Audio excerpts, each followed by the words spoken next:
자, 그리고 큰일 치르고 돌아왔습니다. 우리의 따뜻한 박수가 필요할 것 같습니다. 최강욱 유튜버 따뜻한 박수로 오랜만에 맞이합니다. 네.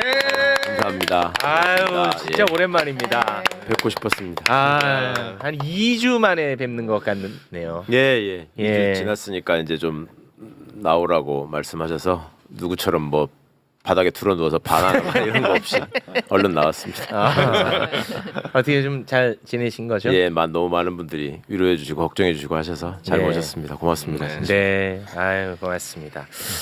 자, 또 이 뭐 일하다 보면은 이제 조금씩 또 위로가 되지 않을까 하는 건방진 말씀을 한번 전해봅니다. 아, 오랜만에 진짜 네. 시작하면서부터 환하게 웃네요, 제가. 역시 매불쇼가 네, 다릅니다. 예. 고맙습니다. 자, 그러면은 뭐 화도 나고 내가 부끄럽기도 하고 그리고 또 씁쓸한 웃음이 나기도 한 네. 빤스 숙의 이야기를 잠깐 해야 될 것 같습니다. 네. 아, 윤석열은 진짜 인간이야. 그러니까 뭐 대통령 치고 뭐가 어떻다 이런 말 하지 마. 네. 그냥 인간이야. 맞아, 네. 윤석열 최악. 최악이야. 예, 빤스 있고 그냥 들어 누웠습니다. 네. 체포영장 집행을 완전히 그냥 거부를 했는데요. 김건희 특검에서 윤석열의 추태를 또 자세하게 세상에 알렸습니다. 그 부분을 잠깐 듣고 오겠습니다.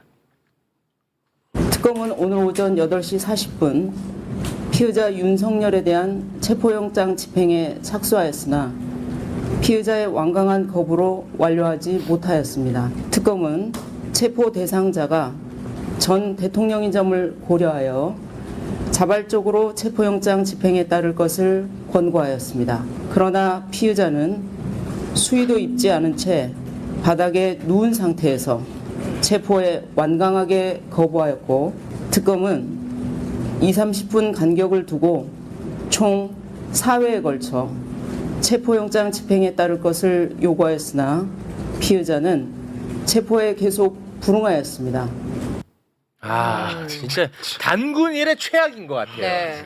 아, 진짜 윤석열은 단군 일의 최악이야. 그래서 제발 부탁드리겠습니다. 김건희 특검 너무너무 저는 응원하고 진짜 제가 좀 마음이 쓰이는데 제발 좀 전 대통령으로 고려하지 마세요. 진짜로. 예, 이 인간 아닙니다, 윤석열이.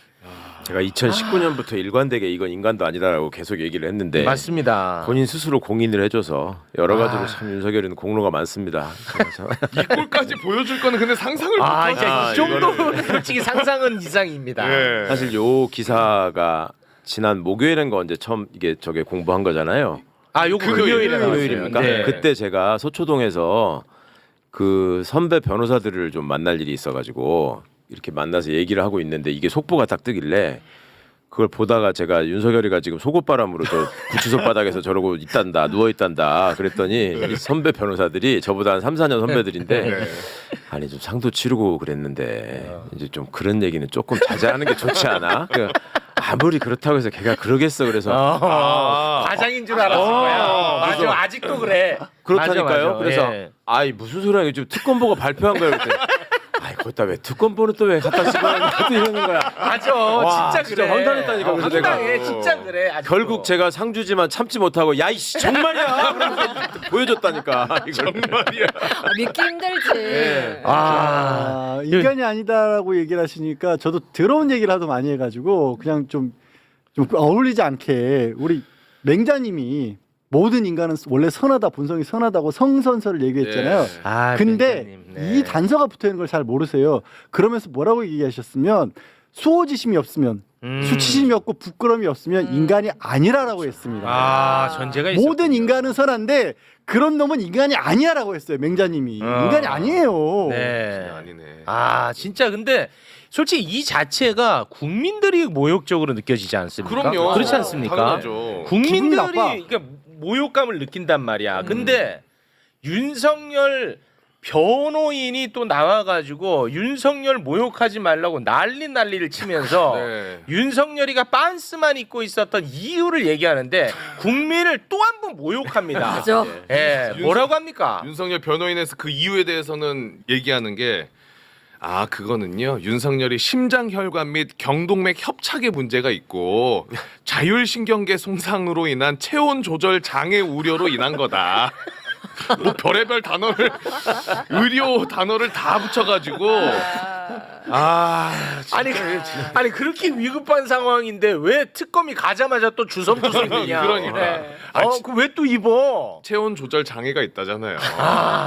지금 그래서 도마뱀설이 지금 나오고 있어요. 변온동물이라고요? 실제로 지금 그런 얘기들 나오고 있는 상황입니다. 이게 수치스러운 게 진짜 이 상황을 미국, 프랑스, 홍콩, 스웨덴 외신에서 그냥 다 받았어가지고 또 얼마나 창피합니까? 맞아요. 정말 그 대단한 윤석열입니다. 네. 자 그런데 지금 아까 그 주변 분들의 그 점잖은 분들의 인식을 잠깐 좀 말씀을 해주셨잖아요. 근데 문제는 윤석열의 변호인은 나는 또 100번 양보하면 그럴 수 있다고 쳐요. 변호하는 사람들이니까. 윤석열 입장에서 뭐 다 거짓말일지 모르지만. 네. 근데 기자는 그러면 안 되잖아요. 기자. 네. 기자가 마치 윤석열 변호인처럼 행동하는 듯한 모습을 보였습니다. 특검 브리핑이 이제 비공개로 바로 이제 또 전환이 됐거든요. 네. 전환이 딱 되자 어떤 기자가 윤석열의 추태를 알린 특검을 향해서 문제 제기를 했습니다. 네. 그 부분을 잠깐 좀 정리할까요? 기자가 특검보에게 이렇게 물어봅니다. 방금 속옷 차림, 바닥에 누워 이런 표현을 썼는데 특검의 이 브리핑이 외신에서도 소비될 수가 있다. 공보된 이런 내용이 특검 내부에서도 논의를 거쳐서 수위가 정해진 건가요? 라고 물어보니 오정희 특검보가 질문 취지를 정확히 잘 모르겠다라고 답을 하고요. 네. 그리고 이어서 기자가 엄중한 사안이니 해외에서도 많은 관심을 갖고 있다. 이거 특검 차원에서 협의가 돼서 말하는 건가요? 라고 묻고 오정희 특검보는 국민 알 권리 차원에서 설명이 필요하다고 판단하고 진행을 했다. 모든 공보는 협의를 거쳐 진행한다라고 네. 이야기를 합니다. 약간 좀 축약해서 저희가 보여드린 건데 네. 기자가 계속해서 저런 식으로 딴지를 걸고 문제 제기를 했다는 거예요. 아니 국가 망신은 윤석열이 시킨 거지 특검이 시킨 게 아닙니다. 네. 특검이 만약에 이런 사실을 안 알렸잖아? 그러면은 특검이 욕 먹어야 돼요. 맞아, 맞아. 그렇죠. 바가지로. 네. 그렇죠. 왜 2시간 만에 나왔냐. 그렇습니다. 근데 이걸 갖다가 기자가 마치 변호인처럼 행동하는 이런 모습은 우리 미디어 비평 전문 기자로서 최경영 기자가 이 고무호수 한번 들어야 될 것 같은데요. 어떻게 보셨습니까? 이게 지금 아까 수의도 입지 않은 채라고 특검보가 이야기를 했고 백브리핑에서도 속옷 차림이라는 단어가 나왔다고 할지라도 국민들이 궁금해하는 거는 왜 체포를 그렇죠. 못했지라는 그게 제일 거잖아요. 궁금하잖아요. 네. 왜 체포를 못했지에 2, 30분마다 다가서려고 했는데 속옷을 입은 채 또는 수의도 입지 않은 채 바닥에 누워서 거부했다. 이렇게 이제 사실적으로 객관적으로 묘사한 것뿐이지. 그렇습니다. 그거를 윤석열 씨 범죄 혐의자인 윤석열 씨를 어떤 능멸하거나 모욕을 줄 의도가 여기에 있나요? 가치 판단이 일절 없습니다. 단지 우리 상상 속에 속옷 차림으로 수의도 입지 않은 채 그러면 수의도 입지 않은 채 그러면은 어떤 사람은 알몸이었나? 이렇게 상상할 수도 있잖아요. 네. 근데 그거를 보호해주기 위해서 뭐 속옷 차림이라고 했다면 네. 그건 오히려 보호해주는 차원이고 그렇습니다. 사실적으로 묘사를 해서 아 우리가 체포를 못한 이유는 이렇게 완강하게 거의 2시간 동안 4차례나 거부했기 때문입니다. 라고 말고 따로 어떻게 국민들에게 설명을 해줘야 네. SBS 기자들이나 다른 기자들은 합당한 대통령 전직 대통령의 A에 맞는 그런 공보 기능입니다라고 말을 했을까요? 그렇지. 저는 지극히 객관적인 표현이라고 보는데요. 그렇습니다. 특검보가 공보를 하는 과정에서 처음부터 속옷만 입고 나뒹굴었습니다라고 얘기하지 않았어요. 그렇죠. 네, 맞아요. 수의를 입지 않은 채로라고 하니까 그렇죠. 기자들이 질문하는 걸로 알거든요. 네. 안 입었으면 그럼 어떻게 입었다는 겁니까? 이렇게 하니까 이제 할 수 없이 얘기를 한 측면이 있죠. 근데 자기들의 보도 과정에서도 보면 소위 취객들 주치난동 부리고 할 때 그 현장에서 체포해서 이렇게 파출소로 데려가고 이러는 장면들이 우리가 언론에서도 한 번씩 보신 기억 있지 않아요? 그렇죠. 얼굴만 모자이크 처리하고 네. 이렇게 형편없이 난동을 부리는 사람들을 저기 하느라고 경찰들이 고생이 많다. 뭐 그렇죠, 이런 식으로 그렇죠. 네. 나오잖아요. 맞습니다. 네. 그러니까 그거는 왜 그러냐면 이게 공익과 그 사익의 형량 그러니까 그걸 이렇게 견줘보면 국민들의 어떤 경각심을 불러일으키고 현장에서 공권력을 집행하는 사람들의 노고를 좀 알리는 측면도 있고 그런 결과물로서 이거는 인권보장보다는 국민의 알 권리가 중요하다 이런 판단이 있었던 것이고 그간에 그런 많은 일들에 대해서 한 번도 이 사람들이 시비를 붙지 않았어요. 네. 그런데 이 비슷한 논리가 과거에 안창호, 김용원이 지금 거기서 맹활약하고 있는 국가인권위원회에서 이런 식으로 한 적이 있잖아요. 네. 헌법재판소에서 멀쩡하게 절차가 잘 진행되고 있는데 윤석열이한테 모든 절차적 권리를 더 보장해야 되고 뭐 완벽하게 인권을 보장해야 되고 그렇게 하지 않으면 인권 침해고 이런 식의 얘기를 한 적이 있잖아요. 예. 같은 맥락이에요. 그러니까 이 친검 기자, 검찰 출신들이 인권위에가 있든 검찰과 결탁돼 있던 언론사 기자들이 특검에 저기 기자실에 가 있든 똑같은 얘기를 지금 하고 있다. 그렇습니다. 일반적으로는 이런 이제 공보가 나왔을 때 사람들이 생각하는 거는 이거거든요. 야, 추태 부렸네. 전직 대통령이 이렇게 생각을 하잖아요. 근데 이제 사람들이 생각하는 추태인가 추태가 아닌가에 관한 그 프레임, 그 창틀 바깥에서 공보가 오버했나 오버하지 않았나 이쪽으로 프레임 전환을 시도하고 있는 겁니다. 네. 야, 그런 거죠, 좋다. 결국은. 네. 그런 것 뿐이에요. 그러니까 맞아. 일반적으로 우리가 보편적으로 야 진짜 추태네 이렇게 이제 하고 아유 연세도 드신 분이 그렇게까지 높게 올라가신 분이 국민들 보기에 부끄럽지 않나? 네. 이게 이제 일반적인 국민 정서거든요. 그렇습니다. 근데 그게 아니고 정치적으로 이걸 꽈서 비틀어서 맞아요. 야 이거는 특검보가 음. 특검이 정치적으로 오바를 한 거야 라고 프레임 전환을 시도를 하는 거죠. 특검에 대한 신뢰도를 계속 낮추는 거죠. 조그마한 어떤 몸부림입니다. 네. 그게 투닥거림 같은 명확하고 거죠. 또 네. 개 눈에는 뭐만 보인다고 두 분은 필드에서 취재를 해보셔서 아시겠지만 아, 기자 출신입니다, 네. 두 분 다. 검찰이 뭔가 부정적인 여론을 반전시키고 수사를 동력을 확보하려고 할 때 늘 하던 수법이잖아요. 피의자의 어떤 악성의 행태를 이렇게 슬쩍 기자들한테 흘려줘가지고 이 사람 망신 줘가지고 네. 더 이상 반항하지 못하게 만드는 그런 걸 하거든요. 네. 그러니까 이자들은 그런 식으로만 늘 봐왔기 때문에 특검도 지금 그렇게 하고 있다라는 식의 그런 생각, 그런 네. 걸로만 그냥 가는 거예요. 근데 이번에 그렇게 꼭 바꿔버리는. 필요한 정보였다는 거. 맞아요. 네. 정보도 그렇고 이 구조를 윤석열과 관련된 부분을 보도하거나 저는 특검이나 앞으로 재판부에서도 그런 식으로 좀 봤으면 좋겠는데 뭐냐면 이런 어떤 뭐 수사 과정에서 인권을 존중한다거나 보호해야 된다거나 수용자 규칙상 이 사람 함부로 못한다거나 이런 게 있는 이유는요 공권력 때 개인이었을 때 네. 약한 개인을 지켜주기 위해서 그런 장치들이 있고 그런 맞습니다. 시각으로 보는 예, 겁니다. 예. 그런데 윤석열이라고 하는 자는 인간으로서 개인으로서의 내란을 저지른 게 아니잖아요. 그렇죠. 현직 대통령이라고 하는 공권력 자체가 거꾸로 인권을 탄압했던 범죄를 저질러서 지금 예. 구속돼 있는 거예요. 그렇습니다. 그리고 지금 그렇게 옷 벗고 하고 있는 짓거리도 자기가 아직 공권력을 가지고 있는 것처럼 여전히 공권력을 무시해버린 겁니다. 네. 그러니까 보호받아야 될 개인이 아니라 여전히 자기가 대통령이라고 된 것처럼 대한민국이라는 공권력을 짓밟고 있는 거예요. 그렇습니다. 발가벗고 누워서. 네. 근데 이런 와중에 SBS 임찬종 기자가 이 사태에 대해서 페북에 글을 남겼는데요.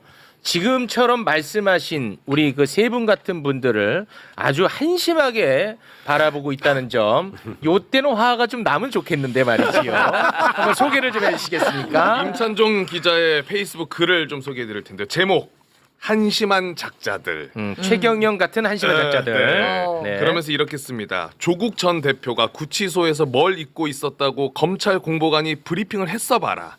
니들이 지금처럼 난닝군이 메리아스니 하면서 공개적으로 낄낄거렸을까? 아휴. 아마도 검찰이 개인의 인권을 중대하게 침해한 것이라고 입에 거품을 물면서 일장 연설을 했겠지. 브리핑한 공보관을 경찰이 고발하는 사람도 있었을 거고. 조국 사태 당시에도 말했고 이후로도 여러 차례 이야기했다. 박근혜나 윤석열과 관련해 쓰지 못할 만한 기사를 조국에 대해서만 쓴 적은 없다. 오히려 그 반대의 경우는 있었던 것도 같다. 적대적 상대에게 저급하게 행동하는 것을 훈장처럼 여기는 작자들과 다른 인생을 살고 있어서 다행이다. 와. 라고 그랬습니다. 일단 뭐 하실 말씀 너무 많으시겠지만 아주 간단하게 두 가지가 매우 잘못됐어요. 이명박, 박근혜, 윤석열과 조국 대표를 같은 선상에 놓고 비교하는 것 자체가 틀려먹은 짓이야. 혐의 자체가 너무 차이가 크잖아. 이건 비교 대상이 안 되잖아. 네. 또 하나 SBS가 조국 사태 때 어떻게 보도했는지 우리는 다 알고 있잖아. 그 대표적 사진이 있잖아요. 네. 사진 하나 좀 올려주세요. 사장님 어떤 메뉴 먹었나요? 몇 그릇 시켰어요? 아 그것만 말씀해 주시면 안 돼요? 찌개류 먹었나요? 아니면 짜장면 아니면 짬뽕 같은 거 먹었나요? 다 알고 있잖아. 레전드 짤이죠, 진짜. 이거는 진짜 의미 없는 정보잖아. 심지어. 네. 그러니까 악의적이라는 게 여기서 나오는 거예요. 여기에서 조국 전 대표 얘기가 왜 나옵니까? 왜 나오는 거냐고. 전혀 상관이 없는 거예요. 그런데도 불구하고 윤석열과 조국이라는 이 사람을 매치 대응을 시켜가지고 지금 마치 이 윤석열이 굉장히 부당한 대우를 받고 있는 것처럼 만들어내고 있는 거거든요. 네. 근데 얘기한 것처럼 혐의 사실에서 비교도 안 되고 다시 한번 강조 내란이에요. 내란. 그렇습니다. 비교도 안 되고 그리고 그냥 구치소에서 옷 벗고 있었다고 우리가 윤석열에 대해서 얘기하고 있나요? 지 혼자 있을 때 벗어도 주고 상관없어. 공권력이 법원이 발부한 영장을 가지고 체포를 가지고 들어갔는데 특검에서 이 체포 영장이 왜 나오는지를 설명하는데 그것조차도 듣지를 않고 공권력을 짓밟아 버린 거잖아요. 네, 혼자 있을 때 벗고 있는 게 문제 없다고 하셨는데 문제 있습니다. 규정 위반입니다. 그거 아는데 네. 그 얘기한 게 아니잖아. 윤석열한테만 유독 관대해. 우리가 윤석열이 워낙 이상한 짓을 많이 하니까 맨날 윤석열한테만 100번 양보해줘. 그러네, 그러네. 안 됩니다. 양보 받은 것만 해도 몇 개인데 지금. 그렇습니다. 네. 자, 우리 최경영 기자님. 저는 몇 가지를 좀 지적을 하고 싶은데 일단 저 그 짤에 나왔던 그 여기자 있지 않습니까? 네. 네. 그 사람이 지금 SBS의 앵커로 활동하고 있는 걸로 메인 알고 뉴스 있는데 앵커. 메인 뉴스 앵커로. 아, 그래요? 메인 주말에. 앵커예요. 예. 아, 메인 앵커요? 그래서 네. 그것도 비판 많았어요. 그러니까 이게 지금 SBS도 저 회사에서 보도국에서 좀 생각을 해봐야 될 게 저런 짤이 계속 돌고 있고 거의 뭐 한 몇천만 명은 다 봤을 거예요. 다 알 겁니다, 예, 저거는. 저 기자의 얼굴을. 근데 이제 저 기자가 앵커를 하는 거예요. 그러면 SBS는 스스로를 어떤 이미지를 시청자들에게 전달하기 위해서 저 여기자를 앵커로 그 이후에 몇 년 후에 썼는가. 윤석열 정부 때. 이게 이제 첫 번째고요. 두 번째는 임찬종 기자가 마치 SBS의 대표 기자인 것처럼 계속 나오는 거에 관해서 그렇게 생각 안 합니다. SBS는 부담스러울 것 같거든요. 제가 보기에는. 왜냐면 이제 사회적으로 계속 논란이 되고 있으니까. 근데 임찬종 기자 같은 경우에 이제 슬슬 올라오잖아. 저 봐. 올라오잖아. 그럼 이제 저 이제 올라오잖아. 그만 갈고요. 올라오잖아. 두 가지만 말씀드릴게요. 네. 대표적으로 결과적으로 오보가 돼버린 5대3 대드락 오보 같은 그 경우에 윤석열 탄핵 심판 때 이 사람이 했죠. 그 대드락. 5대3 그렇죠. 대드락. 명확하게 서류나 뭐 어떤 증거 제시도 없이 그렇죠. 그냥 보도를 했고 그걸 SBS가 메인 뉴스로 아주 크게 틀었거든요. 그렇습니다. 그때 SBS의 의도는 진짜 무엇이었는지 내란 보호 목적이 아니었는지도 SBS 스스로 한번 보도국 자신들의 양심에 한번 물어보시고요. 임창정 씨도 기자 양심을 그렇게 강조를 했으니까 본인은 어떤 생각이었는지 그리고 그 이후에 왜 오보가 났는지에 관해서는 왜 따로 보도를 안 하는지에 관해서도 좀 알려주십시오. 그것도 왜 오보가 났는지에 관해서도 알아야 할 시청자 권리가 있지 않습니까? 네. 그리고 두 번째 사람들이 잘 모르는데요. 한동훈 법무부 장관 임명했을 때 임찬종 기자가 보도한 게 있습니다. 어떻게 묘사를 했는지 아세요? 그렇죠. 그거 유명하죠. 뭐가 있어요? 윤석열이 JF 케네디고 한동훈이 로버트 케네디의 동생이라고 보도를 했어요. 로버트 케네디하고 한동훈이를 동일선상에 놓고 로버트 행적을 케네디라고. 쭉 이렇게 같이 그러니까 케네디 명문가거든요. 네. 명문가고 미국인들이 가장 사랑하는 대통령 중에 하나입니다. 그럼 민주당이죠. 근데 전혀 다른 한국의 보수당의 검사 출신의 지금 알고 보니까 막무가내 무법 천지인 사람을 거기다가 고발 사주 의혹은 아직까지도 댕거링 하면서 있습니다. 아, 공수처가 지금 하고 있어요. 그렇죠? 네. 고발 사주는 누구와 관련된 겁니까? 윤석열, 윤석열과 한동훈. 한동훈이 관련된 겁니다. 그렇습니다. 근데 그때는 없었습니까? 이 있었죠. 기사를 썼었을 때 케네디 가문과 비교를 했었을 때 그러면서 법무부 장관 대통령 하모니 조화롭게 잘해봐라라는 식의 기사를 썼었을 때는 그런 어떤 의혹들이 없었나요? 의혹이 있었잖아. 있었죠. 그런 의혹에도 불구하고 임찬종 기자는 왜 정권이 바뀌고 그런 아주 부드럽고 좋은 기사를 썼습니까? 왜 그렇습니까? 그리고 그리고 내란 바로 직후에는 왜 헌법재판소를 흔드는 그리고 전체 민심을 흔드는 그런 보도를 SBS는 전면에 내세워서 했습니까? 왜 그랬을까요? 아, 그거는 SBS 보도국과 SBS 전체에 관한 의심을 할 수밖에 없는 거예요, 우리가. 안 그렇습니까? 그거는 그 방송사로 보면 이런 거죠. 방송사로 보면 SBS는 간특한 지상파의 조선일보인가? 간특한 지상파의 조선일보. 안 그런 척, 객관적인 척, 중립적인 척 하지만 항상 어느 누군가의 편에 있는. 그런데 알고 보니 그거는 보수 또는 내란 극우 세력의 편에 있는. 왜? 아마도 지주회사가 건설회사여서 그런 거 아닌가? 이렇게 의심할 수밖에 그렇게 없는 이제 거죠. 의심을 한다는 겁니다. 요거 하나만 좀 바로 잡고 가겠습니다. 우리 저 제작진이 보내온 건데요. 짤에 나왔던 아까 그 이현영 기자. 예. 그분은 그 윤석열 정부 때 앵커했던 건 아니고 파면되고 나서 파면되고 나서 4월 19일부터 주말 앵커를 하고 알겠습니다. 있다라는 사실. 예. 근데 그 대단히 정정합니다. 시점과 관계없이 저는 그게 시청자들한테 주는 시그널은 어떤 시청자들은 상당히 불쾌할 거라고 생각합니다. 나는 이거 같아. 뭐냐면 그러니까 그 임찬종 기자 같은 사람 뭐 속내가 어떤지는 잘 모르겠지만 자기 딴에는 굉장히 똑똑하다고 생각하는 사람들은 이런 게 자꾸 스스로를 멋있게 만드는 것 같아. 나는 윤석열도 깔 줄 알고 조국도 깔 줄 아는 사람이야. 예를 들면 이게 작동하는 것 아닌가. 그래서 그 사실은 그 조국 문제로 저 기자는 솔직히 좀 SBS에서는 오히려 좀 감추고 싶은 마음이 커질 것 같다는 생각이 드는데도 근데 불구하고 메인 앵커로 내세웠단 말이야. 우리는 조국도 까고 윤석열도 깔 줄 아는 언론사야. 근데 이렇게 공정해. 이거 이렇게 아닙니까? 생각하면 될 것 같아요. 그러니까 두 가지 말씀드리고 네. 싶은데 또 첫 번째는 첫 번째는 이런 거예요. 조국과 관련해서는 저도 비판을 했어요. 당시에 KBS에서 시사 프로그램 중에서 아마 거의 처음으로 사모펀드를 민정수석이 든 거는 그거는 어떻게 봐도 부적절하다라고 아예 오프닝으로 비판을 했습니다. 그러니까 그 도덕적으로. 예. 그러니까 저는 정도와 수위와 관련된 건데 비판은 다 해요.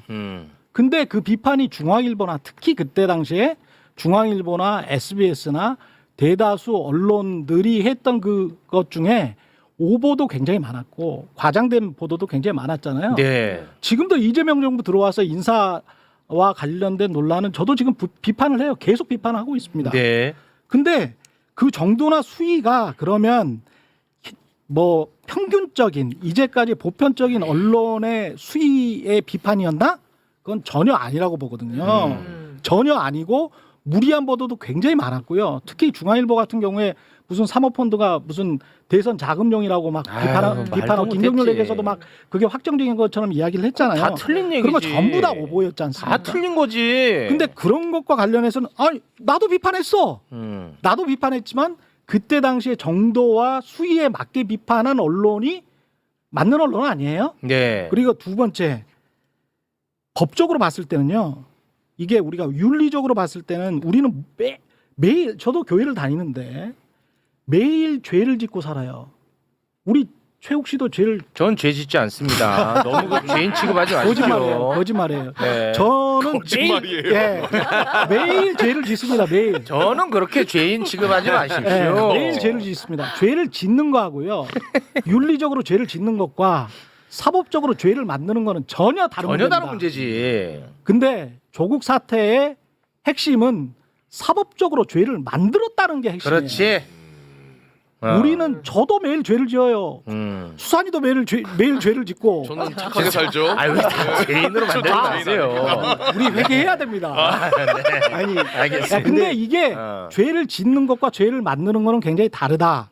그리고 그렇지. 죄를 만들었던 지난 4년 5년간의 역사에 관해서는 사법부, 검찰 그리고 언론이 반성할 부분이 굉장히 너무 많아. 많다라고 생각합니다. 죄의 무게만큼 비판하는 거야 누가 뭐라고 합니까? 그렇죠. 이거는 말도 안 되는 일들을 네. 벌였잖아요. 근데 이거를 함께 묶어가지고 너도 어차피 죄인이잖아. 너도 죄 짓고 살잖아. 그게 아직도 남아있다는 게 나는 처참하더라고. 나는 그런 이번에 식으로 이걸 지금. 꼭 다루는 이유가 뭐냐면 그렇지. 조국 사태 이후에 뭔가 좀 반성하고 성찰을 하고 발전을 해야 되는데 네. 그대로 인식이 남아있어요. 그렇지. 너무 예. 중요한 말씀이에요. 중요한 말입니다. 그러니까 지금 뭐라고 썼든 간에 인권이 어떻고 뭐 이런 네. 거 소리고 결국 나는 조국이 싫어. 그 얘기예요 그냥 이거는. 네. 그리고 누가 봐도 그런 느낌을 가질 수밖에 없는 이유가 사실은 임찬종 기자를 꽤 오래 전부터 제가 알고 있었습니다. 법조 기자를 제가 볼 때만 해도 그때는 젊은 기자였는데 이제 어느덧 중견을 넘어서서 이제 50이 넘은 법조의 원로 기자처럼 됐어요. SBS에서 거의 제일 선배일 거예요. 근데도 계속 SBS가 어떤 공간을 임찬종한테 주지 않을 재간이 없는 것 같아요. 그러니까 예전에 소위 조국 장관 사건 때 나름 특종을 많이 했거든요. 그리고 이제 이 사람의 머릿속을 그간에 제가 이 사람하고 좀 대화를 해본 걸 경험으로 좀 유추를 해보자면 특별히 제 느낌에 SBS 기자하고 조선일보 기자들한테 좀 느껴지는 잘못된 점이 뭐가 있었냐면 네네네. 검찰에 공보를 담당하거나 사건 가지고 기자들을 이용해서 장난치는 놈들의 수법 중에 하나가 동료의식을 자꾸 심어줍니다. 우리가 엘리트이고 당신들도 엘리트다. 서울대 나오지 않았냐. 같이. 우리가 세상을 이끌어가는 거고 우리가 세상을 정화하는 거다 이런 걸 계속 심어줍니다. 그럼 그거를 은연중에 즐겨요 되게. 그리고 그런 얘기를 들으면 지가 그 사람과 동급이 된 것처럼 스스로 착각을 해요. 더 팀원 느낌이구나. 그렇죠. 중앙지검 3차장이 저녁 먹자고 해가지고 양지열 기자님 저기 뭐 이러저기 기사 잘 보고 있습니다. 역시 탁월하시더군요. 이런 거에서 우월감을 느껴. 30대 후반에 40대 초반 이제 법원 검찰에 막 일진이 된 기자들 입장에서 흥분하는 거예요. 그런 증세가 있잖아요. 근데 그것이 그걸로만 끝난 게 아니고 실제로 발현돼 가지고 문제를 일으킨 시작이 제가 기억하기로는 소년 의원의 목포 땅 투기 사건이에요. 네. 이거 조국 장관 사건보다 훨씬 전의 일이었고요. 이게 검찰이나 또 언론에 동통되는 속성 중에 하나가 유명한 사람을 하나 잡아가지고 저거를 그 신상의 어떤 그 변동을 일으켰을 때 내가 효능감을 느끼고 그랬겠지. 중요한 역할을 했다라고 생각을 해요. 맞아. 그러니까 똑같은 사람을 구속해도 이 사람이 직급이 뭐냐에 따라서 자기의 값어치가 달라진다고 생각하는 것처럼 언론도 그런 게 있는데 손혜원 의원 가지고 그때 무슨 특별 취재팀까지 만들어서 무슨 끝까지 판다팀 어쩌고 해가지고 맞아요. 몇 달을 시끄럽게 하고 그것 때문에 수사가 된 거예요. 그래서 기소까지 됐는데 다 무죄됐거든요. 무죄됐잖아. 다 무죄되고 뭐 어떤 부동산 실명법 이런 걸로 벌금 얼마 나왔었어요. 그때 제가 그 마지막 확정 기사의 보도를 잊지 않습니다. 그나마 다른 언론들은 다 무죄라고 나왔거든요. 땅 투기 혐의 무죄. SBS는 어떻게 됐어요? 유죄 판결. 어? 벌금 몇백만 원 나온 거 가지고. 그러니까 하나 집어가지고 유죄 맞는 거를 가지고 손혜원 최종심 유죄 판결 이렇게 타이틀을 달더라고요. 그냥 그런 방법들이 적대적 상대한테 저급하고 행동하는 임찬종이가 정말 본인이 경매를 한다고 하는 그거의 대표적인 사례고 이런 입장이 일관됐으면 그 사안에 대해서 누구보다도 앞장서서 비판을 했어야 되고 아까 언급하셨지만 고발 사주 같은 게 윤석열 한동훈이가 적대적 상대에 대해서 가장 저급하고 더럽게 행동한 대표적인 사례 아닙니까? 그렇습니다. 뭐 그런 거에 대해서 이런 방구 없이 갑자기 윤석열이가 저급하고 더러운 행동을 하니까 거기다 갑자기 조국을 왜 소환해가지고 아주 악의적이고 진짜 이게 저질이죠. 속상하다. 그리고 아까 하나도 나아진 게 없어. 하나도. 더 심각하죠. 근데 아까 이제 최경영 기자도 잠깐 지적을 했지만 헌법재판소 5대3 굉장한 의혹인 게요. 제가 이후에 얼마 전에 취재한 바로는 그때 당시에 그 헌법재판소 재판관들은 사전에 자기들이 찬성인지 반대인지를 의견을 내본 적이 없습니다. 사전이라는 게 언제까지를 얘기하는 거예요? 재판에 탄핵이 이게 소추가 된 이후로 마지막 결정을 할 때까지 그 전에 나는 원래 어떤 입장이다라고 해서 서로 의견을 주고받으면서 그걸 조율해 간 게 아니고요. 그런 방식을 쓴 게 아니고 탄핵 결정 있기 직전 이틀 전인가 하루 전인가의 마지막 순간에 자 우리가 준비가 됐는데 양쪽의 결정문을 다 만들어 놓고 그러니까 인용 결정문도 만들어 놓고 기각 결정문도 만들어 놓고 인용에 대해서 인용 결정문에 대해서 이의 없죠 기각 결정문에 이의 없죠 둘 중에 뭐가 나가도 여러분은 동의하는 겁니다 라는 상황에서 자 이제부터 손듭시다 그래서 그 자리에서 처음이자 마지막으로 8대0이 나온 거예요. 그렇죠. 그래서 5대3이라는 얘기는 나올 수가 없는 얘기예요. 그러면 그 그 취재원이 누군지는 전 잘 문영배 모르겠습니다. 재판관이에요. 에이? 문영배 자, 재판관이 그럼 그렇게 근거 얘기했어요. 됐다. 근거 됐어. 그러면 네. 이제 임찬종도 근거를 대야 돼. 아. 5대3 대드락에 대한 근거를 제시를 해야 돼. 그때는 근거 제시가 없었어요. 그렇죠. 그냥 5대3 대드락이라고 그냥 확정적으로 얘기했었거든요. 이렇게 근거를 제시를 해. 음. 아니, 우리는 어디서 문영배 가지고 끼고 하니까. 당시 얼마나 난리가 났었어요. 난리 났었잖아. 내가 머리 깎았잖아. 맞아. 왜냐면 그때 단독이라고 대서특비를 했기 때문에 그렇습니다. 근거를 네. 대야죠. 근거가 없었어요 그때는. 맞아. 근거를 지금이라도 대세요 그러면. 됐죠? 이 부분 이렇게 정리하고.